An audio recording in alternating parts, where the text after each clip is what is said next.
안녕하세요. 크리스탈입니다. 이번에 함께 하실 작품은 현진건의 무영탑입니다. 무영탑은 현진건의 장편소설로 신라 경덕왕 시절을 배경으로 쓰여졌으며 불국사의 석가탑 건립에 관한 설화를 모티브로 한 소설입니다. 부여의 석공 아사달과 그의 아내 아사녀의 비극적인 사랑에 대한 이야기를 담고 있습니다.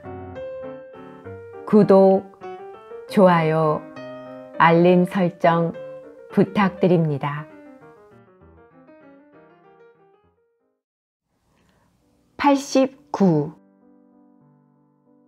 빨강이는 저녁 공양을 먹고 나서 여러 중들과 한동안 잡담을 하다가 땅거미가 어슬어슬한 뒤에야 제 처소로 돌아왔다. 처소라고 해야 조그마한 방 한 칸이 후미진 산기슭에 외따로 떨어져 있는 것이었다. 그는 제 방에 돌아오면 늘 하는 버릇으로 성가신 듯이 칡배 장삼을 벗어던져 버리고 홀가분하게 몸단 속을 차린 다음에 벽에 걸어둔 긴 환도를 떼어들고 나섰다. 총총하게 늘어선 나무 틈을 비집고 발이 푹푹 잠기는 우거진 풀을 헤치고 한동안 올라가면 산허리 채 못 미쳐서 펀펀한 터전이 나타난다. 호랑 할미꽃과 떡갈나무가 경성 드뭇한 사이에 여기저기 주춧돌이 나동그라진 것을 보아 아마 옛날 암자가 들어앉았던 자리인 듯. 빨강이는 산이 쩡하고 울리도록 큰 기침을 한번 하고 나서 칼을 쓱 뽑아든다. 어두침침한 가운데 칼날은 마치 한 가닥 얼음과 같이 번뜩인다. 엄지와 식지로 서슴지 않고 칼날을 잡아 쭉 훑어보아 날가이가 빠지거나 상하지 않은 것을 가늠하고 만족한 듯이 머리 위에 비껴든다. 그의 석후의 기운 불림, 곧 검술 공부가 시작된 것이다. 빨강이의 본명은 용돌로 무슨 까닭이 있어 입산을 하였을 망정 언제든지 화랑시대가 그리웠다. 비호같이 말을 달리며 산으로 들로 사냥을 다닐 때 귓결에 울며 지나치던 바람은 얼마나 시원하였던가. 활쏘기 칼겨름에 목숨을 내던지는 싸움은 얼마나 호장하였던가. 주사 청루를 휩쓸고 뛰고 굴리던 맛은 얼마나 통쾌하였던가. 나는 소리도 무대 같은 목탁을 두들기는 것도 심풍령스럽고 손끝에 몬들몬들한 염주를 헤이기는 더구나 고리타분하였다. 옷까지 몸에 척 어울리지를 않고 따로 돌아 장삼 소매는 아무리 휘저어 보아도 거추장스럽기만 하였다. 하루에도 몇 번을 중생활을 그만두고 산을 뛰어나갈까 하였지만은 그래도 제가 맡은 소임이 무거움을 생각하고 꿀꺽꿀꺽 참느라고 심사가 절로 나서 불가에서 대기하는 소위 진심이 불길처럼 일어났다.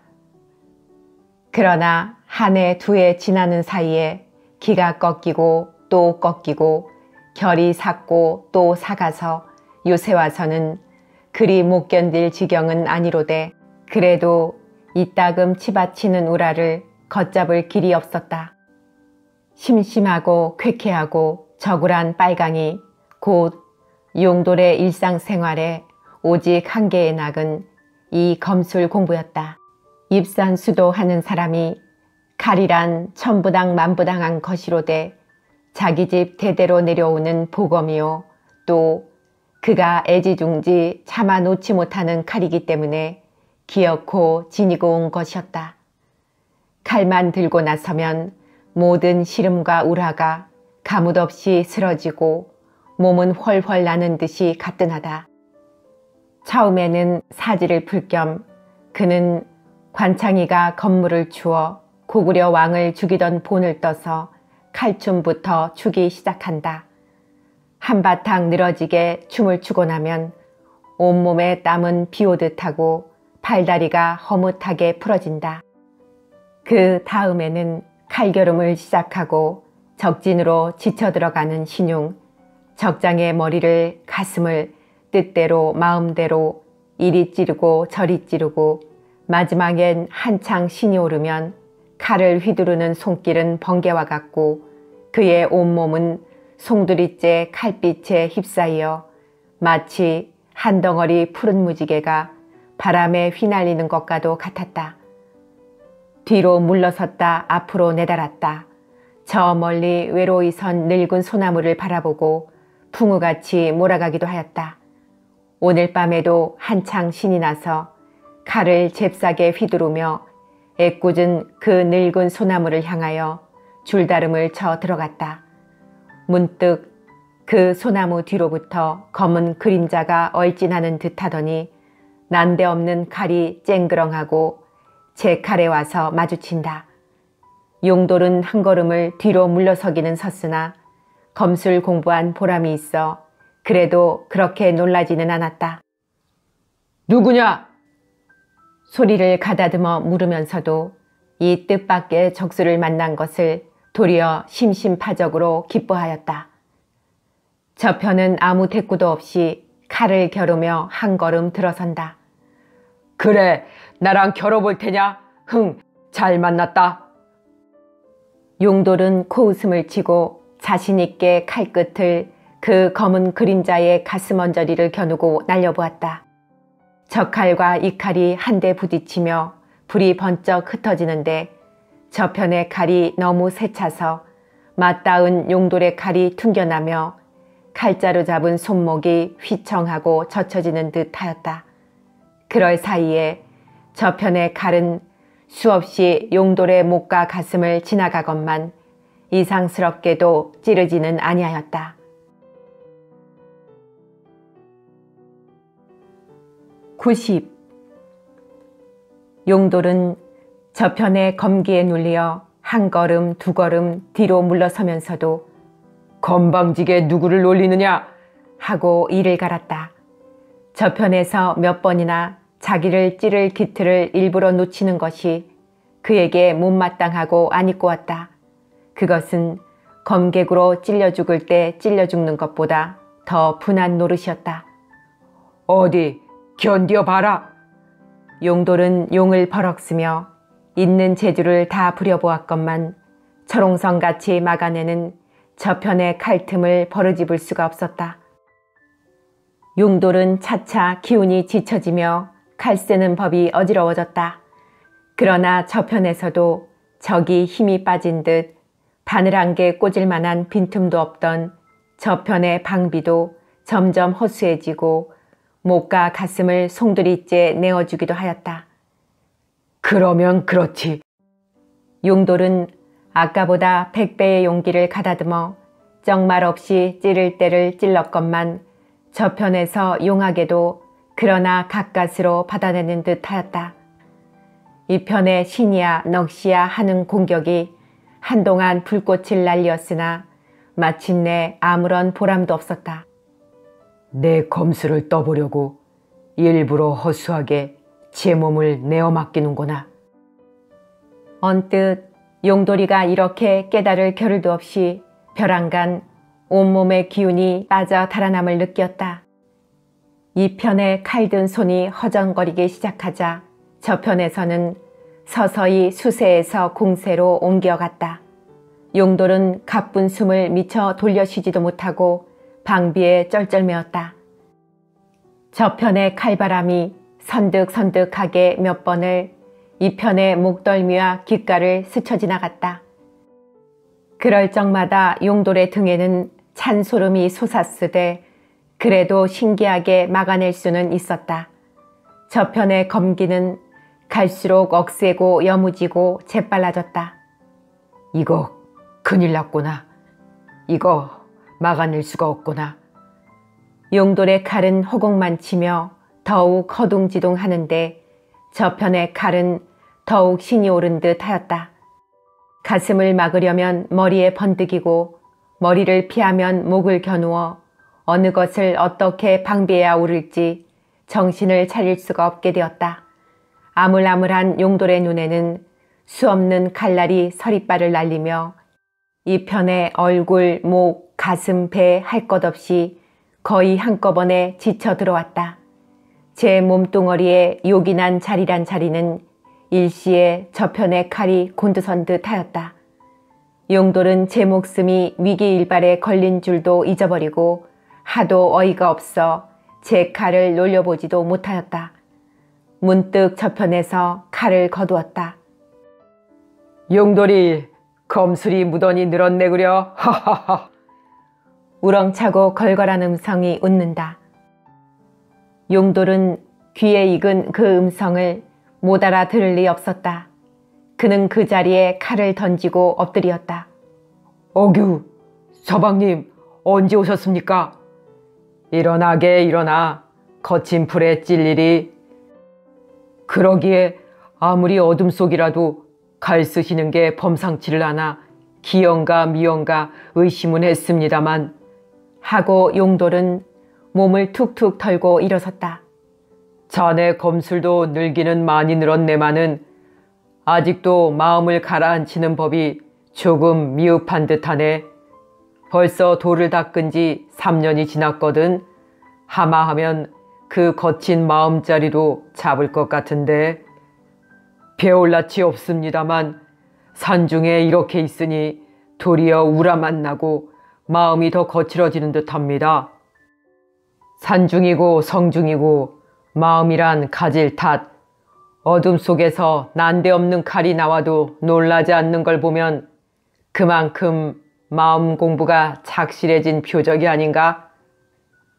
뭘요? 검객이란 어느 때라도 방심을 하지 말라 하였거든. 비록 심심풀이일망정 칼 가지고 검술 공부를 하러 나온 사람이 칼을 보고 그렇게 놀라기야 하겠습니까? 용돌은 저편이 추는 바람에 한번 뽐내보고 그런데 서방님께서는 언제 행차를 하셨습니까? 댁에서 바로 이리 오셨을 리는 없고 무슨 특별한 볼일이나 뭐 이렇다 할 만한 볼일도 없지만 시골 구석에만 노 처박혀 있자니 답답도 하고 여러 친구도 찾아볼 겸 올라왔네.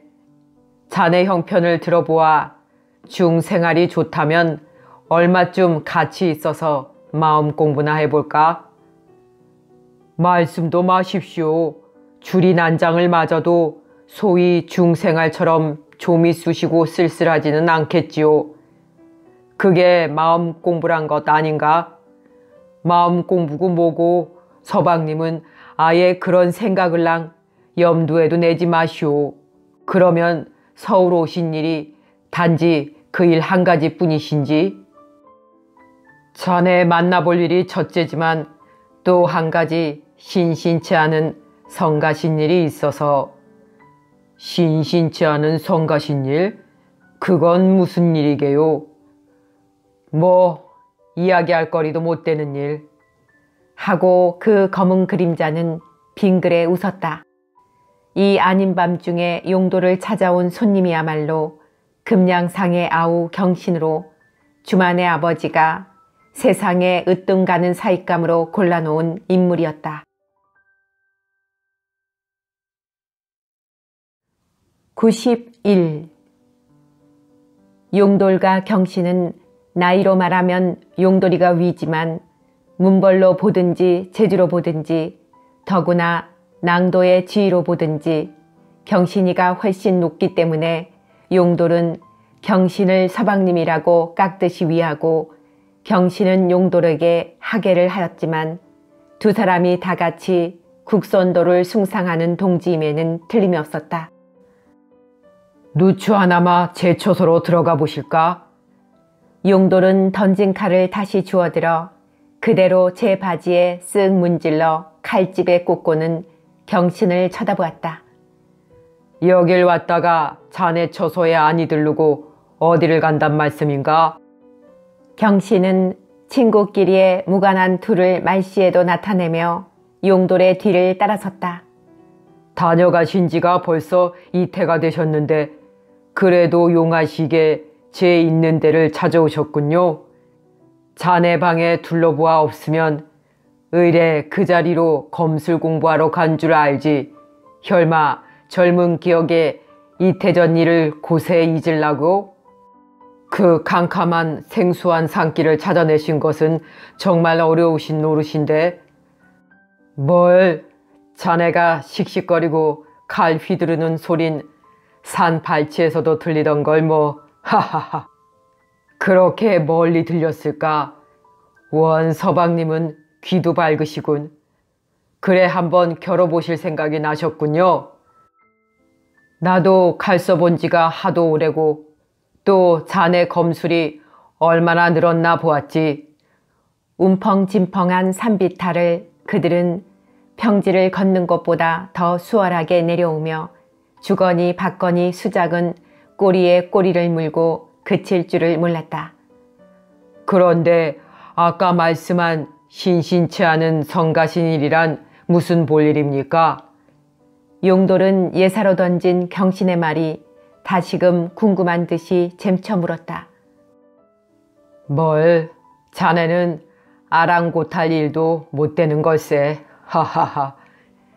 경신은 쾌활하게 웃어버리고 종시 그 성가시다는 볼일을 바로 알려주려고 하지 않았다. 저한테 감추실 일이 무엇일까요? 갈수록 궁금하군요. 원 그 사람은 다심도하이 자차분한 중살이를 하더니만 사람까지 잘게 되는 모양일세 그려. 어느 건 흉기스럽긴 중이라고. 산중생활이 하도 심심하니까 자연 갖은 꿍꿍이 속을 다 꾸며내고 저한테 상관없는 일에도 괜히 마음이 키어요. 허, 자네도 인제 찰중이 되어가는 모양일세 그려. 얘기는 어느 결엔지 딴 데로 쏠리고 만다. 왜 검술을 쓸 때처럼 슬쩍슬쩍 몸을 피하시오? 성가시다는 게 암만 해도 무슨 좋은 일 같은데? 허, 그 사람은 기어코 미주알 고주알 계려만 드네 그려. 앞다, 왜 저 유종 이손이 계시지 않나? 네, 이손 유종 알고 말고 지금 조정에 남은 오직 한 분의 우리와 같은 뜻을 가지신 어른 말씀이죠. 자네도 아네 그려. 그 어른이 좀 만나자고 해서. 그러면 무슨 중난한 일거리나 생겼나요? 어두운 가운데도 용돌은 눈을 크게 떠서 경신을 바라보았다. 조정에 서 있는 단 한 사람인 국선도의 우두머리와 청년 낭도를 대표하는 인물이 서로 만나자고 할 적에는 심상치 않은 일이 분명하다. 바라고 기다리던 풍우는 인제야 일어나려는가. 거추장스러운 장삼을 영영 벗어던질 날도 얼마 남지가 않았구나. 용돌은 제 지레짐작에 어깨가 저절로 으쓱해짐을 느꼈다. 그러나 경신의 대답은 의외였다. 아니야. 그렇게 큰일은 아니야.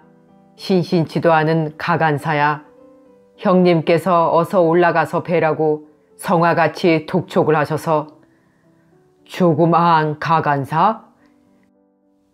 용돌이가 의아해하며 뇌자 경신은 단도직입적으로 내던지듯 그이에게 딸이 있대. 오, 옳지. 그러면 혼담이 있어서 올라오셨군. 하하하. 용돌은 거침없이 너털 웃음을 내놓았다. 어떡하나. 형님이 자꾸 가보라시니. 하하. 경신도 따라 웃으며 스스로 저를 변명하듯 그야 꼭 그 일 때문만이 아니지. 오래간만에 서울 형편도 좀 살펴보고 여러 친구들도 만나보고. 그러면 선을 보러 오셨소? 선을 보이러 오셨소? 보기도 할 겸 보이기도 할 겸 그야말로 겸사겸살세. 하하하. 아무튼 태평성대군요. 천하 영웅이 색시선이나 보러 다니다니. 용돌은 아무에게라도 빈정빈정하는 제 입버릇을 버리지 못하였다. 그들의 발길은 어느덧 용돌의 처소에 다다랐다. 용돌은 먼저 제 방으로 성큼 들어와서 벗어던진 장삼과 가사를 주섬주섬 주워서 똘똘 말아 한 옆으로 치우고 소리를 쳤다. 자, 서방님, 어서 들어오십시오. 제 사는 꼴은 이 모양이랍니다.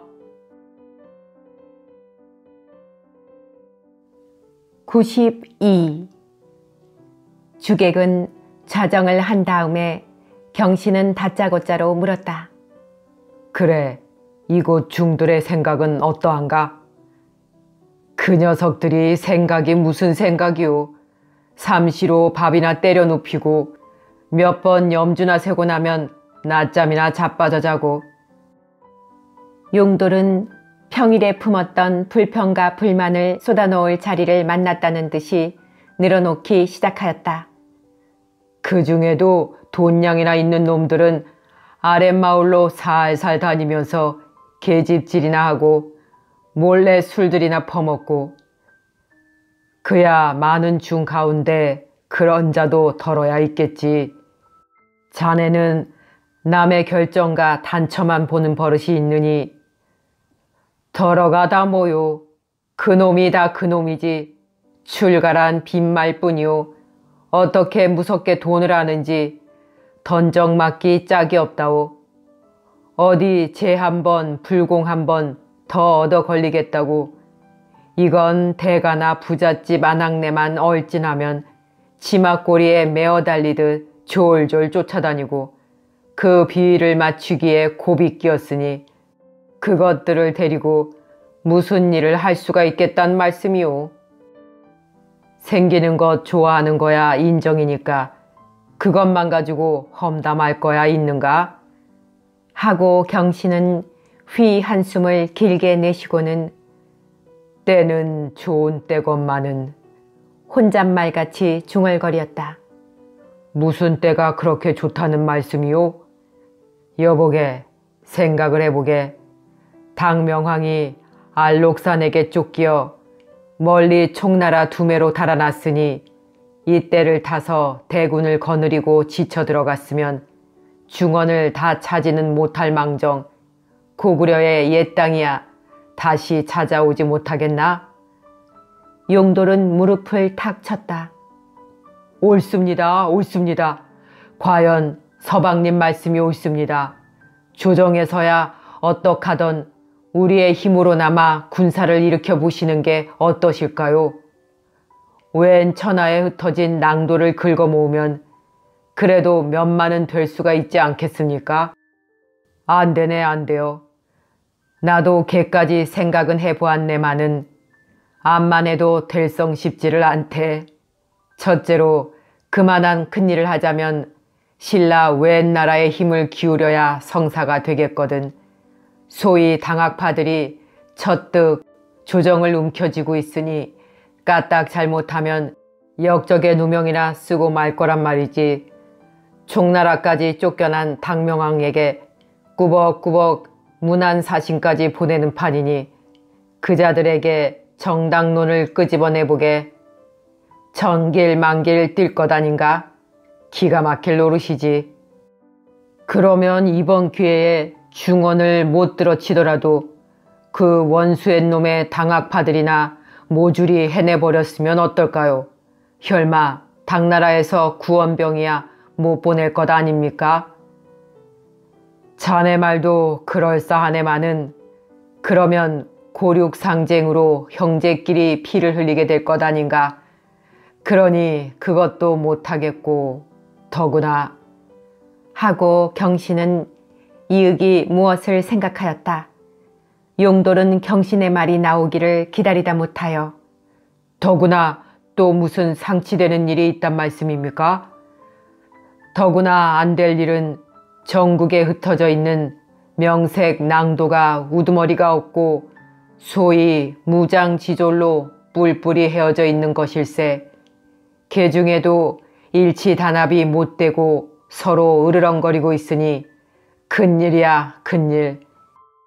위로 임금님께서는 연만하시어 어느 날 어떻게 되실지 모르는 형편이고 태자가 어리고 약하시니 신기를 엿보는 자가 있는지도 모르겠단 말이오.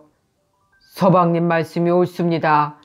나같이 미련한 생각에도 오래지 않아 나라에 무슨 변이 날 듯 싶으단 말씀이오. 그러니 만일 난이 일어난다면 어떻게 막아내실 작정이신지. 그거야 미리 어떻게 정할 수가 있나. 그때 당해보아 어떻게 하든지. 있는 힘과 정성과 재주를 다할 뿐이지. 그래도 미리미리 준비를 해 두서야 될 것 아닙니까? 그러기에 말일세, 자네도 미리 준비를 해야 된단 말일세. 취모 멱자로 중들의 해자만 뜯지 말고 슬근슬근 승군도 만들어 놓아야 될 것 아닌가. 몇은 안 되지만 젊은 중들을 덜어는 모아봅니다마는 아까 말씀한 것과 같이 뜻대로 안 되고 화증만 더럭더럭 나서 일한다는 사람이 화증을 내어 쓴단 말인가? 첫째, 기단에서는 못 쓰는 거란 말일세. 오래간만에 만난 두 동지의 담화는 어느 때까지 그칠 줄을 몰랐다.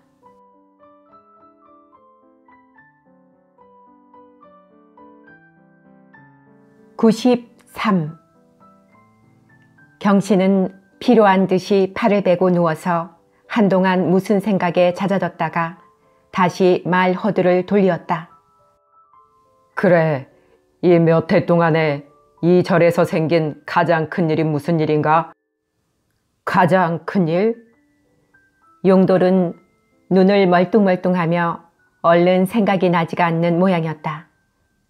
뭐 이렇다 할 만한 큰일이 없는 듯한데. 중들끼리 옥신각신이 생긴다든지 하다못해 불전을 새로 이룩한다든지 가끔 저희들끼리 찢고 뜯고 하다가 우리네 같으면 막상 목이 오고 갈 무렵쯤이 되어 흐지부지해 버리기가 일쑤니 큰 싸움이 날래야 날 수가 없고, 그러면 소위 당학파들이 한 퇴지에 본을 떠서 불도를 비방한다고 울근불근한 일도 없단 말인가?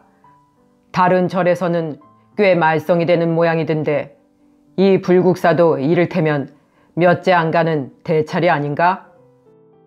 그런 문제를 이렁성거릴 만한 학식을 가진 이는 오직 주지스님 아상노장 한 분뿐이신데 워낙 연만하시오. 그런 문제를 들고 일어날 만한 근력도 없는 듯하고 그 외야 다들 무식도 하거니와 제 실사퀴 장만하는 데만 눈이 빨개져서 야단이니 서울 근처 중들이 더 타락이 되다니 참 한심한 노릇일세 그려. 한심하다 뿐입니까? 그건 뭐 사람의 씨알머리라고도 할 수 없지요. 용돌은 경신이가 제 말을 찬성하는 데 신이 나서 또다시 승려 공격의 화살을 쏘았다. 그건 너무 과도한 말일세. 유독 승려들만 나무랄 수야 있는가? 깊은 산으로 들어가면 정말 수도하는 고승대덕이 많겠지만 여기쯤은 너무 서울이 가까우니 중노릇을 무슨 돈벌이 속으로 아는 모양일세 그려. 하고 경신은 말을 뚝 끊어버린다. 7월도 어느 결에 금음이 가까워 조석으로 생량하는 서늘한 바람이 벌써 우수수하게 창에 부닥친다. 바람결을 따라 쩡쩡하고 돌 쪼는 소리가 극히 들려온다. 경신은 귀를 소스라치며 이 밤중에 저게 무슨 소리인가? 천연 돌 쪼는 소리 같으니 저번에 오셨을 적에 내가 말씀을 여쭈지 않았던가? 부여에서 석수장이를 불러다가 다보탑과 석가탑을 짓게 되었다고. 그 부여 석수장이가 아직도 일을 하는 모양입니다. 이렇게 캄캄한데 어떻게 일을 할 수 있을까? 그 석수장이란 녀석이 어떻게 성미가 괴벽스러운지 낮에는 별로 일에 손을 대지도 않고 꼭 밤 새벽으로 저렇게 일을 하지요. 그것 참 명공일세 그려. 명공은 무슨 명공입니까? 아무라도 손에 조금 있게만 하면 어둡다고 일을 못할까요? 우리네가 밤에 칼을 쓰는 것이나 다를 게 없을 것 아닙니까? 하고 용돌은 울대에 피를 올리며 매우 못마땅해하는 눈치였다. 자네 왜 그 석수장이하고 무슨 틀린 일이 있나? 그렇게 티를 뜯게? 하하. 그래 서방님은 분하지 않으시오. 부여놈 따위가 아주 내노라 하고 서라벌 대차례 하나도 아니오. 둘 템이나 탑을 이룩하니 기막힐 노릇이 아니란 말씀이오. 원 그 사람은 별것이 다 기가 막히네 그려. 부여 석수가 서라벌에 와서 탑을 이룩하기로 분할 게 뭐해란 말인가? 그래 서라벌 사람이 부여놈 따위에게 비록 조그마한 일엘망정 지다니 말이 되느냐 말씀이야요. 이 사람 그게 무슨 좁은 생각인고 거기 지고 이기고 할 까닭이 무엇 있단 말인고 자네는 아직도 사만통일 이전 생각을 가지고 까닭 없는 적개심을 품고 있네 그려. 그때 서로 싸운 것도 생각을 해보면 뼈가 저를 노릇인데 지금도 그런 감정을 품고 있어서야 될 말인가? 아예 그런 생각을랑 버리고 객지에 외로울 터이니 무슨 일이 있더라도 자네가 돌보아 주게나. 앞으로 큰 일을 하려면 그네들과 손을 마주잡고 한 덩어리가 되어야 될 것 아닌가? 생각을 해보게나. 경신의 한마디 한마디에 용돌의 고개는 차츰차츰 숙여졌다. 옳습니다. 서방님 말씀이 옳습니다. 이때 저는 옥생각을 하였습니다. 앞으로는 그런 생각을 버리겠습니다.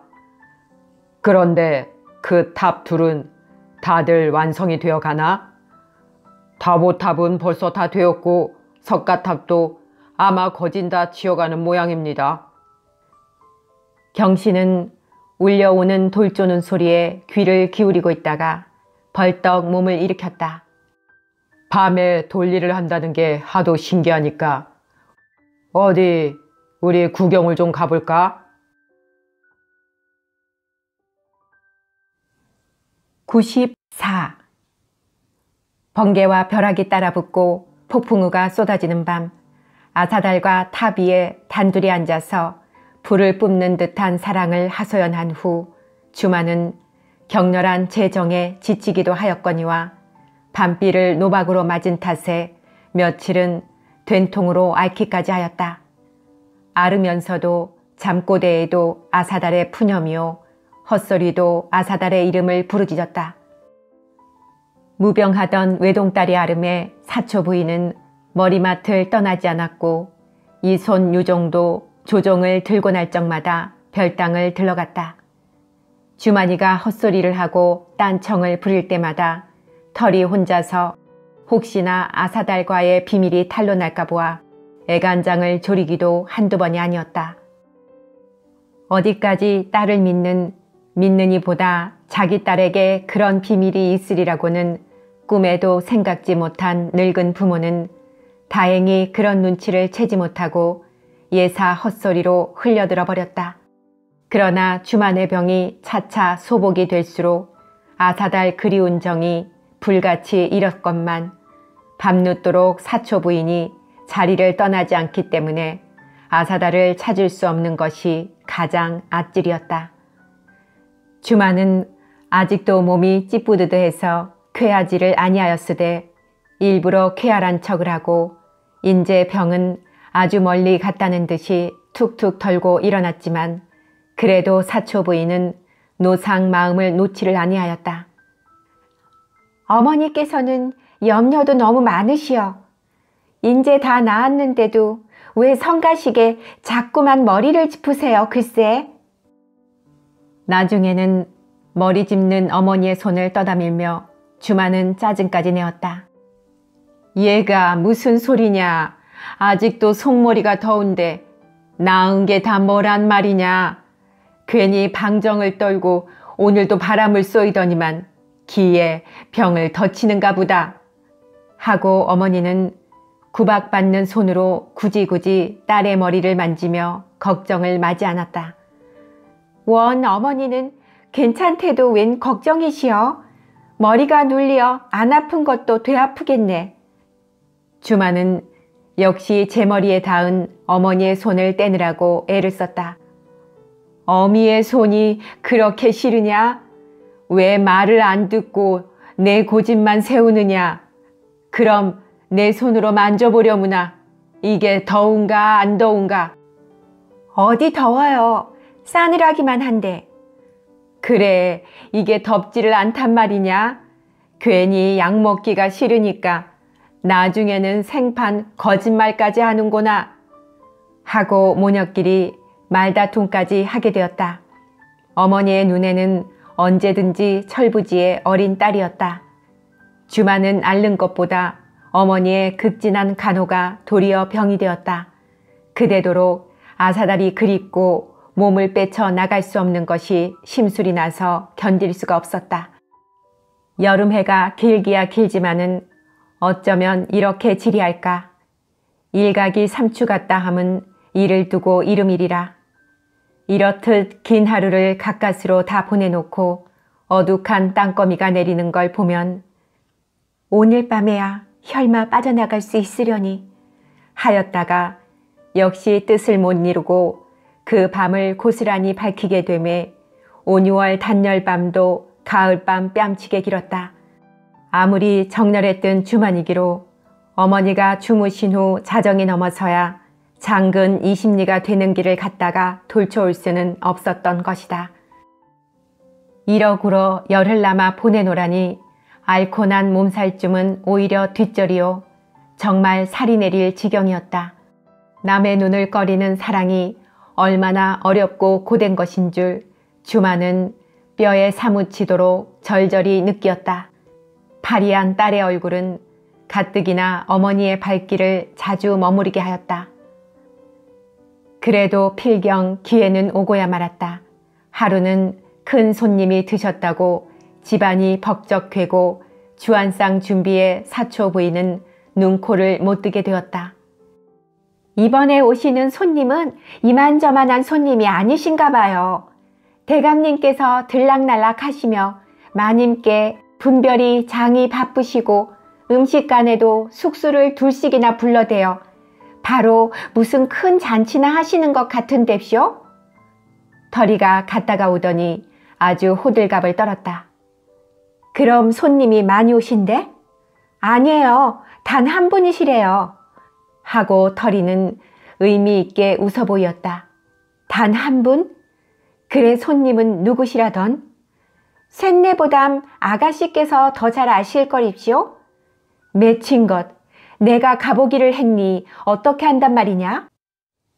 금량상 대감이시라나 누구시라나 장내 아가씨 시아주버님 되실 분이래요. 응? 하고 주마는 놀랐다. 제 혼인이 정말로 굳어지는 모양이었다. 그렇다면 아사달 만나기가 더욱 급하지 않느냐.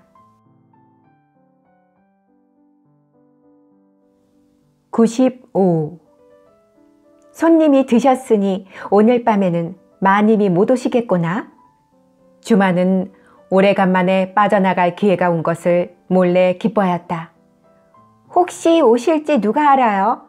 더구나 오신 손님이 아가씨 시댁 어른이시라니 아가씨를 불러보시게 될는지도 모르잖아요. 털이는 벌써 주만의 속을 디밀다 보고 미리 방패막이를 하려 들었다. 그 애는 별소리를 다 하는구나. 시집도 가기 전에 시댁 어른이 다 뭐했냐? 그래도 서두시는 걸 보아서는 정혼이 꽉 된 듯 싶은데쇼. 정혼이 되었기로 혈마 장내 시아제비 될 어른을 날더러 보라고야 하시겠니? 더구나 앓고 나서 얼굴이 반쪽이 된 나를? 아가씨 말씀도 그럴상 싶지만 혹시 찾으실지 모르지요. 예, 그런 염려는 작작하고 말과 초롱이나 미리 준비를 해두어라. 오늘 저녁에는 세상 없어도 불국사에 가야겠다. 애규, 거길 또 가시랍쇼. 저번 때 그렇게 혼이 나시고도 그야 말짝으로 물에 빠진 쇠항지 꼴이 되고 그 먼 길을 오는데 셋내는 하마하마 죽을 뻔을 했는데쇼. 아가씨께서는 말경에 병환까지 나시고. 예, 누구는 모르느냐? 왜 또 지절거리느냐? 잔말 말고 시키는 대로나 하려무나. 소풍차로 휘 한 바퀴만 돌아올 테니. 그럼 올해는 걸리지 않을갑쇼? 오늘도 어째 일기가 흐린 듯 한뎁쇼? 올해가 다 뭐였냐? 잠시 갔다가 선길에 돌아올 텐데. 실상 주만이도 불국사에서 오래 얼무적거리리라고는 생각지 않았다.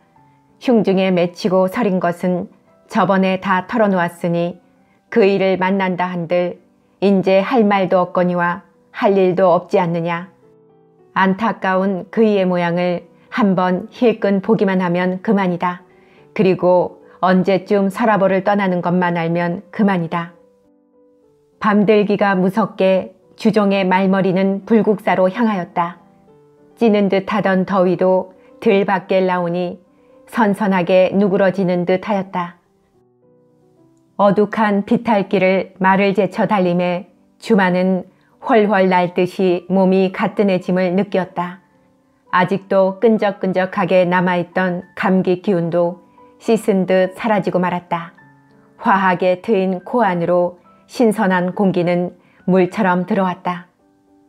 한참 신이 나게 말을 제쳐 달리다가 산 모퉁이를 돌아서는 목장에서 땀을 들이며 뒤떨어진 털이 오기를 기다리고 있었다. 촛불을 켜도 좋을 만큼 어둡기는 어두웠지만 지나치는 사람을 잘 아는 사람이면 모습으로 어슴풀에 짐작은 할 수 있는 어둠이었다. 그때 흡수룩한 행인 하나가 마주 내려온다. 무심코 주만의 앞을 슬쩍 지나치다가 그 행인은 벼랑간 무엇을 생각한 듯 어둠 속에 외따로 말을 세우고 있던 주만을 수상쩍다는 듯이 치훑고 내려훑고 보고 또 보았다. 도적이나 아닌가? 주만은 언뜻 이런 생각을 하고 등에 찬 소름이 쭉 끼쳤으나 저는 보행이요 나는 말을 탔으니 삽을 여의하면 그대로 달려가면 그만이라고 마음을 작정하고 세상 오지 않는 터리를 그대로 기다리고 있었다.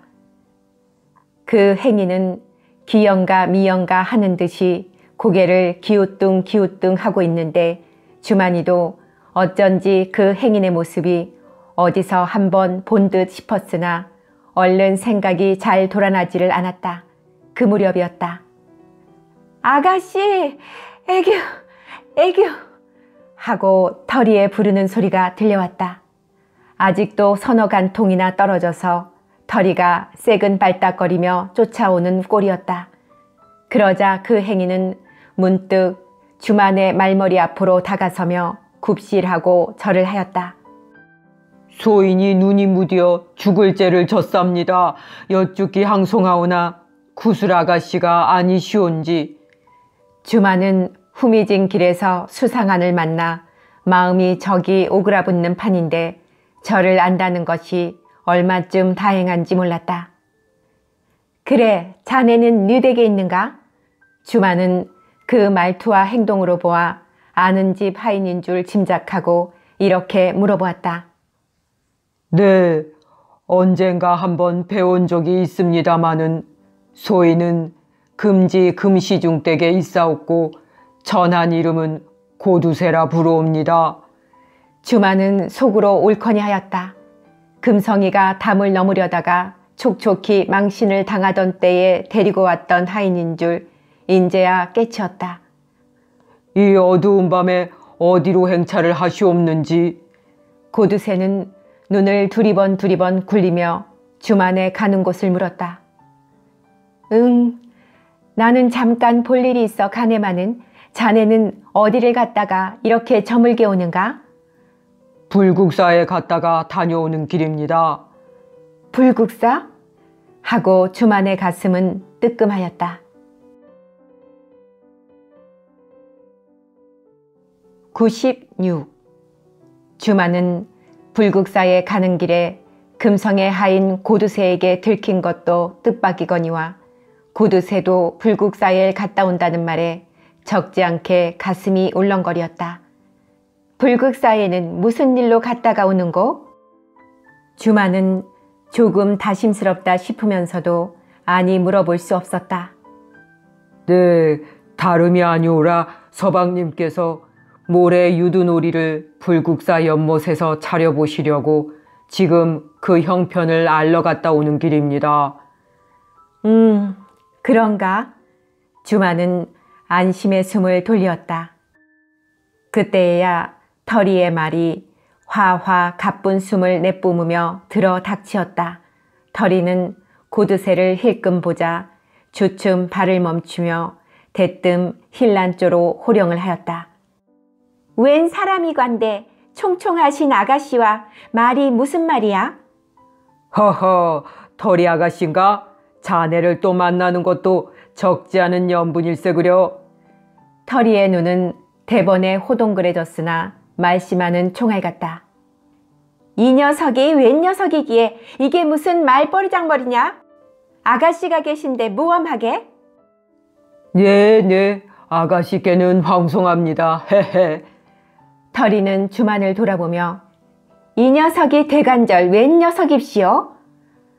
왜 저 금시중댁 하인 고드새 아니냐? 네, 그럽시오. 셋내 눈은 정말 발새 티눈만도 못한답시오. 그 녀석을 못 알아보다니. 고드새는 오늘도 얼근하게 주기를 띈 모양으로 터리의 말을 받으며 왜 아니 그렇겠니? 알뜰한 내님을 몰라보답게. 자네 눈도 말씀이 아닐세 그려. 이 녀석이 입대도 그 버릇을 못 고쳤구나. 오늘 저녁에는 또 네 댁담을 뛰어넘다가 졸경을 치고 달아나는 길인고. 터리는 깔깔거리며 놀려먹었다. 왜 내가 담을 뛰어넘었느냐? 아깨야서 자네는 날 보고 그러지 못하느니라. 사람의 연분은 모르는 게니라. 자네가 또 내 마누라가 되어 그 조그만 몸뚱아리로 얼마나 아양을 떨지 아니? 어휴, 이 녀석아, 목인의 다리 밑에 거지 서방을 얻을 값에 너 같은 도적놈의 계집이 될 내가 아니란다. 어디 두고 보자. 아가씨가 우리 댁으로 시집을 오시면 너는 갈 데 없이 묻어올 게고, 그러면 여부 없이 내 계집이 되었지 별 수가 있느냐? 그때는 누렁지를 치맛꼬리에 차고 영감 이거 잡슈 하며 발길에 밟히도록 나를 졸졸 따라다닐 것이. 행여나 이 녀석아. 고두새가 철철 늘어놓는 바람에 터리는 미처 말을 빚어내지 못하고 욕지거리만 한마디 하고 말았다. 행여나 그렇게 되면 좀 좋겠느냐 말이지. 사내란 낯살이 지긋해야 쓰느니라. 구수하고 알심 있고. 쓸데없는 소리들 그만두고 어서 가자꾸나. 주마는 터리를 재촉하여 말을 제쳐 가던 길을 가려하였다. 고드새는 주만이 앞에 와서 저를 또 한 번 굽실하고 얼마만큼 지나쳐 가다가 다시 돌쳐서서 시금벌떡 뛰어온다. 아가씨, 구슬아가씨, 소인이 잊은 말이 있습니다. 그래도 주만의 주종은 들은 척도 아니하고 그대로 달려가노라니 고드새는 연신 주만을 부르며 허둥거리는 다리로 죽을 판 살판 쫓아온다. 주만은 필경 말을 멈추었다. 그까짓 녀석이 따라오거나 말거나 왜 말을 멈춥시오? 터리는 상판을 찌푸리었다. 고드새는 거의 구르는 듯이 줄다름을 쳐서 대어선다. 어휴, 숨차. 누가 저더러 뛰어오랬나? 터리는 외면하며 혀를 찼다. 고두새에게 말은 모자라고 놀림을 당한 것이 분해서 견딜 수 없었다. 고두새는 연방 숨을 후후 내쉬며 주만의 발 옆에 와서 여쭙기 항송하오나 이번 유두놀이에 아가씨께서도 꼭 행차를 해 주십사고 서방님께서 분부가 계셨습니다. 내일 소인이 정 쪽으로 올라오겠습니다만 배운 김에 미리 여쭈어 드리는 것입니다. 글쎄, 마침 가게 될지 보아야. 아닙시오. 꼭 오서야 하십니다. 소인댁 아가씨도 가실 테고 여러 댁 아가씨들도 많이들 오신다니 꼭 오서야 됩니다. 주마는 딱 거절을 해버리자니 고드새의 잔소리가 듣기 싫고 그렇다고 마음에 없는 일을 승낙도 할 수 없어 아무 대꾸도 하지 않았다. 아무튼 꼭 오실 줄 알고 소인은 물러갑니다. 의외의 고드새는 선선히 물러갔다. 그런 귀찮은 소리나 들으시려고 아가씨는 왜 말을 멈춥시오? 덜이는 주만을 원망하였다. 아니다. 그냥 자꾸 가면 그자가 불국사까지 따라올 것 아니냐? 아무튼 그자가 우리의 행색을 눈치채었을 테니 앞으로 성가신 일이나 생기지 않을지. 주만의 얼굴은 불길한 예감에 흐리어졌다.